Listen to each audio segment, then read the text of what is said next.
What Carter Ashworth III didn't know when he sat across from me in my living room, demanding $80,000 toward his wedding or the engagement was off, was that the 14-acre commercial parcel his family had spent 3 years trying to acquire, the one sitting between their half-finished shopping center and the highway, had my name on the deed.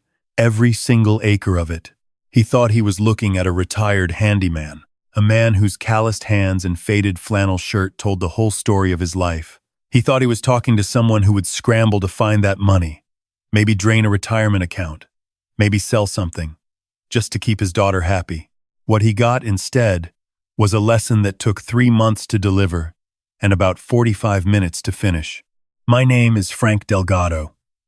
I'm 62 years old, and I've been building things my whole life, literally and figuratively.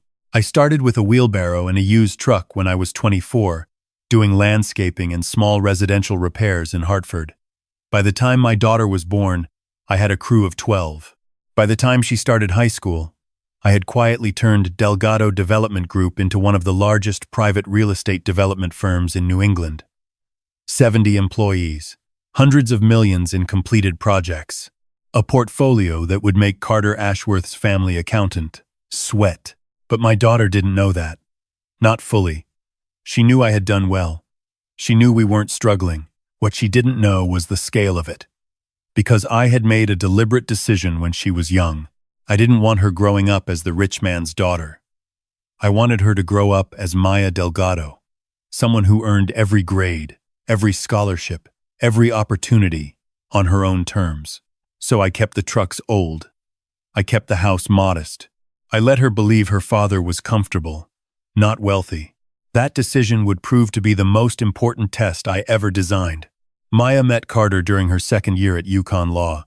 He was finishing his MBA at Yale. She brought him home for the first time on a Saturday afternoon in late October, and I remember standing on my driveway in my work clothes because I'd been sealing the cracks in the pavement that morning. My old Ford F-150 was parked out front, toolboxes visible in the bed. My neighbor's leaf blower was running next door. It was a perfectly ordinary Saturday in a perfectly ordinary neighborhood in West Hartford. Carter stepped out of his Porsche Cayenne and took in the scene the way a man reviews a property he has no intention of buying. He shook my hand, and his grip was the kind that's been carefully practiced to feel authoritative. He had the look of someone who'd grown up being told he was exceptional. Good jaw, good posture. The easy confidence of inherited certainty. My daughter was beaming beside him, which was the only thing that mattered to me in that moment. Maya, he said, glancing at the house. You said your dad was in construction? He works in real estate development, she said, and I caught the slight correction in her voice. She was already managing him. More of a contracting background, I said, wiping my hands on my jeans. Come on in. He looked at my hands the way people look at something they'd rather not touch. Inside, he moved through the living room with the quiet appraisal of someone calculating resale value. He noticed the furniture that had been there since Maya was in middle school, the family photos on the wall, the framed picture of my wife Elena, who passed 8 years ago from a heart condition she never complained about until it was too late. He paused at a photo of me at a groundbreaking ceremony, hard hat and all, and I saw the small nod of confirmation. Ah, yes, the contractor dad. Over dinner, he asked about my work in the way educated people sometimes ask about the weather, politely, briefly, with no real interest in the answer. I told him I had a small development company. I did some commercial work. He nodded and moved the conversation toward himself. His family, he explained, were the Ashworths of Greenwich. His grandfather had started Ashworth Retail Group, which now operated 42 specialty stores across the Northeast. His father, Charles Ashworth, sat on 3 corporate boards. His mother, Diane, had chaired the Connecticut Cultural Foundation for 9 years. Carter himself was being groomed to take over the family business after spending 2 years in finance. He said all of this the way people recite their credentials to a customs officer, just establishing what kind of person he was dealing with. I ate my chicken and listened. Maya walked him out later that night, and when she came back inside, her eyes were asking a question she wasn't quite ready to say out loud. He's a lot, she said finally. He's something. I agreed. She smiled and went to bed. and I sat in my kitchen for a long time thinking about the things I'd noticed that she was still learning to see. The months that followed were a slow education. Maya would mention things offhand, a comment Carter made about the neighborhood, something his mother had said about where Maya had gone to undergrad, the way Carter's friends sometimes went quiet when she mentioned her father's line of work. She framed these things as minor, manageable, something she could navigate. I listened without offering opinions she hadn't asked for. Then came the Tuesday night in February when she called and said she needed me to come over. Her voice was tight in the way it gets when she's working very hard to sound calm. I drove to her apartment in Hartford, and when I got there, Carter was already pacing. Maya was sitting on the couch with her hands folded in her lap, which is something she does when she's decided to let someone else speak first. Carter thanked me for coming, which I noticed he said without looking at me directly. He had his blazer on at 9 in the evening, which told me this was a prepared conversation. "We've been looking at venues," he said. "Maya and I have a vision for this wedding that reflects both our families." His hands moved as he talked, the way people gesture when they want you to feel like they're being generous. "We found the perfect place. The Whitmore Estate in Litchfield. Outdoor ceremony, full reception, exactly what we both want." He looked at Maya. She gave a small nod that I recognized as being supportive rather than enthusiastic. "It's beautiful," she said quietly. I asked what it cost. Carter cleared his throat. "For the guest list we're planning, 300 people. The full package runs approximately $240,000. He said it without blinking, the way people announce large numbers when they've already decided the number is reasonable. "My family will be covering 160. We're asking your contribution to be 80,000. He said your contribution the way someone says it when they've decided the number is already agreed upon and this meeting is just the formality. Maya was looking at the coffee table. "That's quite a number," I said. Carter leaned forward slightly. "Mr. Delgado, I want to be straightforward with you, man to man. My family has a certain standing in this state. The people on our guest list, my father's business partners, colleagues from the foundation, the senator's office. These are relationships that have taken decades to build. This wedding isn't just a party. It's a statement about who we are as a family going forward. I want Maya to be proud of what we're presenting." I watched him. He said proud the way people say it when they mean comfortable. What he didn't say, but what sat in the room like furniture, was the rest of the sentence. He wanted the wedding to present the Ashworth family well. Our family was a complication in that presentation. $80,000 was the fee to not make it awkward. "If I couldn't come up with it," he said, his tone shifting to something he probably thought sounded kind. He completely understood that not every family was in a position to manage that kind of contribution. In that case, they might need to reconsider the scale of the event. Or the timeline. Or, he didn't say but clearly meant, the whole arrangement. Maya looked up at me with an expression I recognized from when she was 7 years old and had broken something by accident. She wasn't asking me to say yes. She was asking me not to be hurt by him. That expression made my decision very simple. "I'll need some time to think it over," I said. "Of course," Carter said, and his relief was visible. He'd expected resistance. My reasonableness surprised him. I'd give him an answer by the end of the week. I drove home and called my business partner, a woman named Roberta, who has worked with me for 19 years and knows more about my business than I know myself. I told her to pull together everything we had on the Ashworth family real estate situation. She knew exactly what I meant. 3 years earlier, Ashworth Retail Group had announced plans for a flagship development in Farmington, a large mixed-use center, anchor retail, parking structure, restaurant row, the kind of development that puts a family business on a new level. They'd been acquiring parcels quietly, one by one, for 2 years before they hit a wall. The wall was a 14-acre tract on the western edge of their planned footprint. Without it, their project couldn't connect to the highway interchange. Without the highway connection, the whole development failed economically. They'd been trying to identify and acquire that parcel for 18 months. Their attorneys had hit dead end after dead end because the ownership was buried under 3 layers of LLC structure. Delgado Development Group had purchased that land in 2019 for a different project that we subsequently paused. I hadn't thought about the Ashworths in connection with it, because at the time, Carter and Maya weren't even dating. When Roberta called me back at 11 that night, she confirmed everything. The Ashworths' lawyers had made 3 attempts to locate the parcel owner. They'd never gotten past the holding company name. They had no idea it was mine. I sat with that information for a while. Then I accepted the invitation to dinner at the Ashworth estate in Greenwich the following Saturday. The house was exactly what I'd expected. A 7-bedroom colonial revival on 3 acres, the kind of property that photographs well for charity newsletters. Valets took the cars.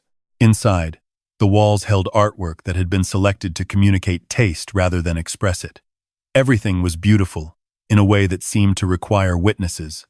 Charles Ashworth met me at the door with the handshake of a man who had decided in advance what to make of me. He was in his mid-60s, silver-haired, wearing a sport coat that cost more than most people's car payments. His wife Diane appeared behind him, elegant in a way that involved significant maintenance, and smiled at me with the warmth of someone greeting a serviceman who has come to fix the boiler. They had a group of their friends there, 8 or 9 people, all about their age, all wearing the easy comfort of people who have never needed to wonder if they belonged somewhere.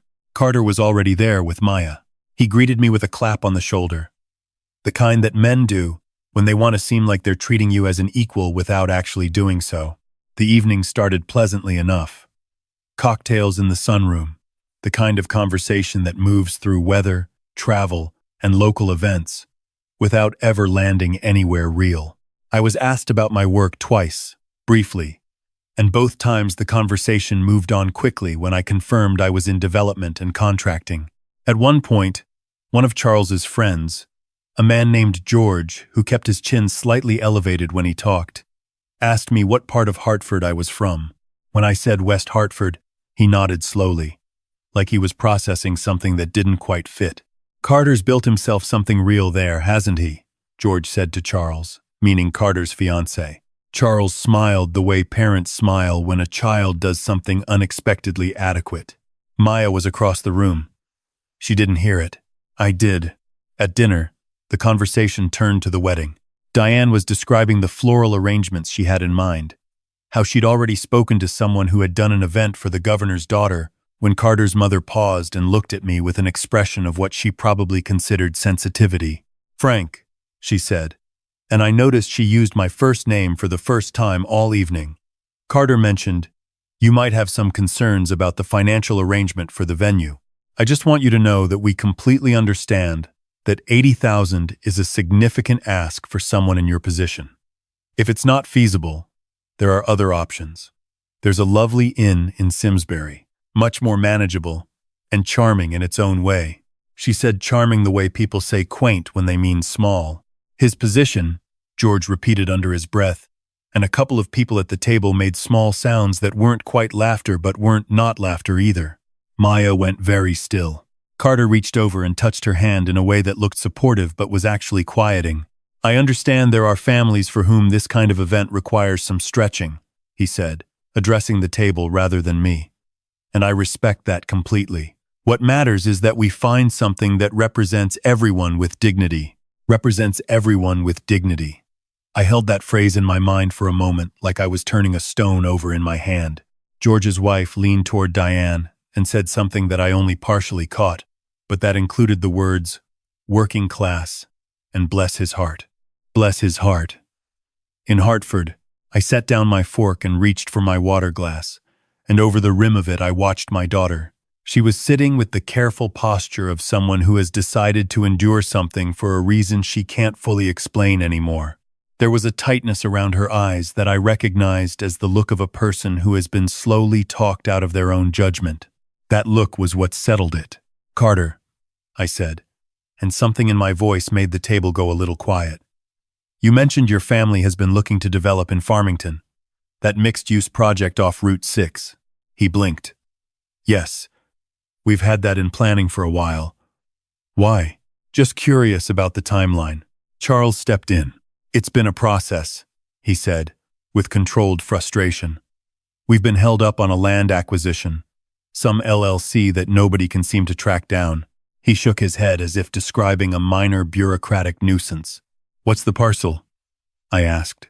The address he gave was the one I already knew. I picked up my phone under the table and sent Roberta a message I had already drafted 2 days earlier. 3 words. Bring the file. 22 minutes later, there was a quiet knock at the front door, and the Ashworth's housekeeper came to tell Charles there was a woman asking for Frank Delgado. Everyone at the table looked at me. "I'll be right back," I said. Roberta was in the foyer with a leather portfolio.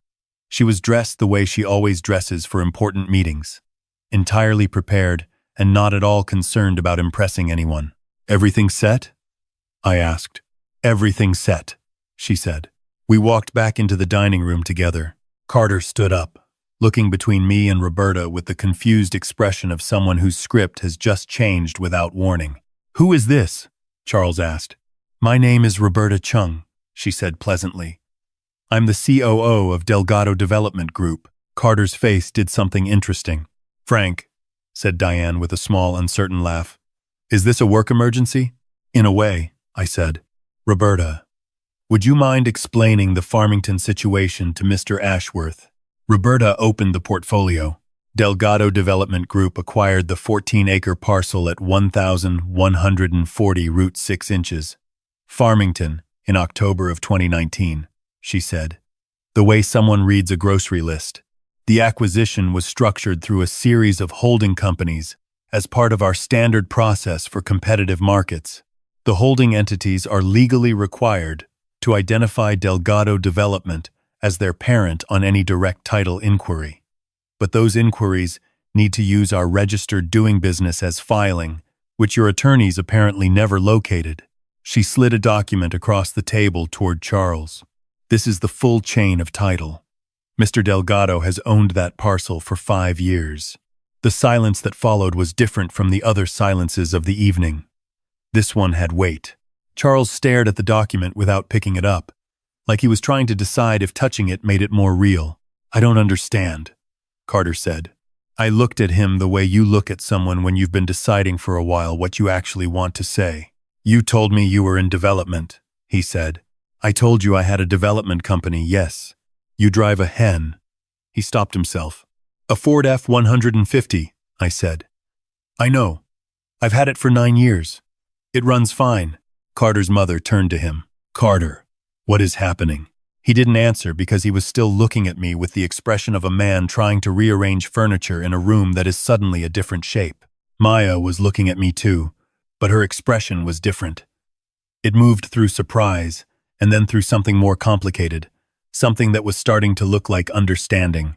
"Mr. Delgado," Charles said, recovering some of his register. "This is, I admit, unexpected, but I'm sure there's a productive conversation to be had about the parcel. We've been looking for that land for—" "I know how long you've been looking for it," I said. 3 years, 4 months.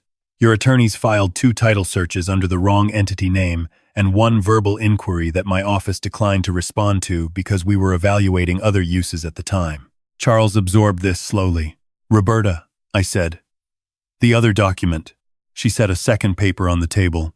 "Delgado Development Group's current revenue is approximately $68 million annually," she said. "We have 71 full-time employees, 22 active projects in Connecticut, Massachusetts, and Rhode Island, and assets under management totaling just under $400 million. George, across the table, made a sound that was not a word.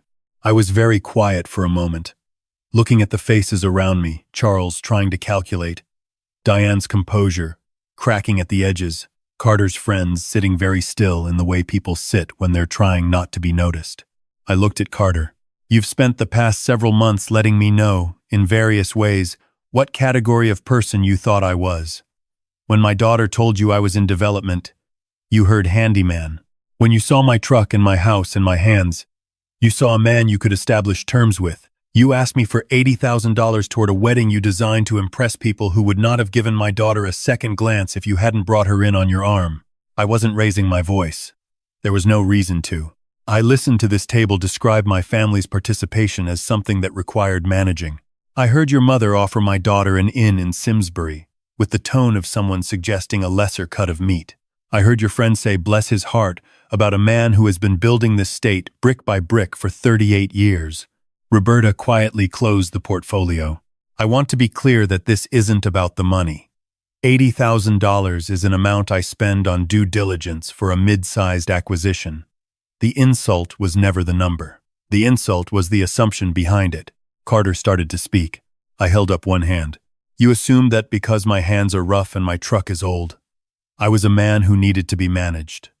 That my daughter was lucky to have your family's consideration.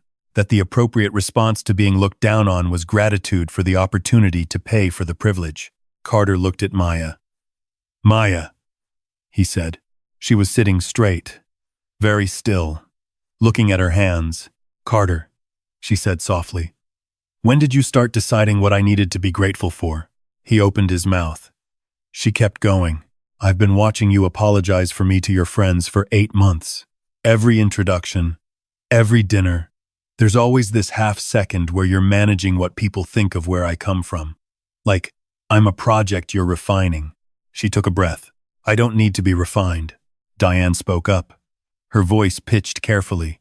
Maya, I hope you know, we have always welcomed you. With an inn in Simsbury, Maya said. No, thank you. She stood up, and something about the way she did it reminded me so much of her mother that I had to look at the table for a second. She took off her engagement ring, a family piece from Carter's grandmother, I knew, which made the gesture extremely clear, and set it on the white tablecloth next to Carter's dinner plate. Her voice was calm. I love you, she said, but I don't love who I become when I'm around your family. And I've spent the last year trying to talk myself into the idea that it was just me. She walked around the table to where I was sitting and put her hand on my shoulder. Ready to go, Dad? I stood. Roberta, I said, please file the response to Ashworth Retail's pending land inquiry first thing Monday. Tell their legal team that Delgado Development will be proceeding with our own development on that parcel. Roberta nodded and left. Charles stood up. Frank, I think we've had a significant misunderstanding here, and there's no misunderstanding, I said. You showed me exactly what your family values when you think you have the leverage. I just showed you what I value when I know I have the facts. I shook his hand, because I am still my father's son, and my father taught me that you always shake hands, even when you're done with someone. Then Maya and I walked out through the sunroom, past the carefully selected artwork, past the valets, and I drove her home in my old Ford F-150, which has 190,000 miles on it, and has never once let me down. We didn't say much on the drive. About halfway home, she asked me to tell her everything about Delgado Development, from the beginning. So I did. I told her about the first wheelbarrow, about the crew of 12, about the years I worked 18-hour days while she was in school, and never mentioned it because I wanted her to believe that life required effort, not inheritance. I told her about the Farmington land, and when I'd bought it, and why. I told her about the LLC structure, and why wealthy people sometimes mistake complexity for concealment. She listened the whole way. When I pulled into my driveway, she sat there for a minute in the quiet. Why didn't you tell me, she asked, about the real size of it? Because I wanted you to be Maya Delgado first, I said. Not the daughter of Frank Delgado, the developer. There's a difference in how people treat you when they know. You were better off not knowing. She thought about that. And Carter? Carter was a test, I said. I didn't design it. He designed it himself, every time he opened his mouth. She laughed. It was a real laugh, not the managed one I'd been hearing for months. Can I ask something? She said. Anything. That inn in Simsbury that his mother mentioned. Is it actually charming? I thought about it. Probably not the way she meant it. Maya smiled and shook her head. She got out of the truck and came around to my window and hugged me through it the way she used to when she was small. Mom would have handled this better, she said. Your mother would have had the land documents framed, I said. She laughed again and went inside. I sat in the driveway for a while. The neighborhood was quiet. Someone down the block had their porch light on. It was a perfectly ordinary Saturday night in a perfectly ordinary neighborhood, and I had not once in 38 years of building things been ashamed to live in it. Roberta called me Monday morning to tell me that Charles Ashworth had called twice. I asked her to let it go to message. The second call included a very polite inquiry about whether there was any flexibility on the Farmington parcel, given the new relationship between our families. I had her send a standard reply that Delgado Development was moving forward with its own plans. 3 weeks later, Maya called to tell me that her law firm had assigned her to a commercial real estate team handling a new acquisition in the Hartford metro area. She didn't know whose project it was yet. I didn't tell her. Some lessons are better when they arrive on their own timeline. I drive my old truck past the Farmington parcel sometimes. There's a sign going up now. Mixed-use development. Residential, retail, community green space. A good project. The kind I've been building for 38 years. The kind that creates something real in a place that needed it. On the sign, in letters that are visible from the highway, it says, Delgado Development Group, building communities since 1987. Not just buildings, communities. There is a difference, and I have spent my whole life living that difference, whether or not anyone around me could see it. What Carter Ashworth learned, though I was not there to confirm it, is that the most dangerous man in any room is not the one making the most noise. He is the one sitting quietly at the far end of the table, eating his dinner, listening to everything, and waiting until the moment is exactly right. If you've ever been underestimated because of what you drive, or where you live, or what your hands look like at the end of a workday, I'd like to hear about it. Because every single person who has ever looked past someone like me eventually figured out what I already knew. The view from the top looks exactly the same, whether you inherited it or built it yourself. The difference is that I know every nail and every seam of what I'm standing on, and I built it to last.